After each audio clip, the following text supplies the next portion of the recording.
Well, when we look at island ecosystems, they represent a really small proportion of the Earth's surface. About 5% of the Earth's surface is represented by islands. But they support a disproportionate amount of our global biodiversity. About 20% of the Earth's biodiversity is found on these island ecosystems.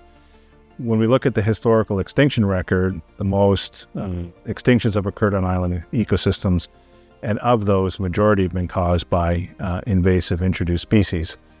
And taking a big picture look around the world, what we see is that introduced rats and mice have been introduced onto about 80 to 90% of the world's islands and island archipelagos. So it's this huge problem that needs to be addressed.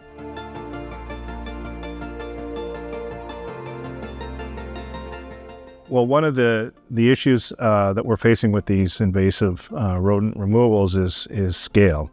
And it's not only going to larger number of islands, how do we do it faster, but it's also going to scale at bigger islands, bigger ecosystems. One of the advantages of a gene drive approach that we're considering is that it completely takes out the use of the need for a rodenticide. So it takes out the person to deploy that current bait formula. And it's basically a self-propagating limiting factor for the rodent population. It's species specific, so you don't have any of the potential risk from the rodenticide.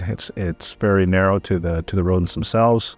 And as a consequence, if we have an opportunity to remove these invasive rats and mice from these island ecosystems, we know, based on the 1,500 successful eradications around the world, we know that species that are on the threat of extinction, they can and they do recover with very little input by people.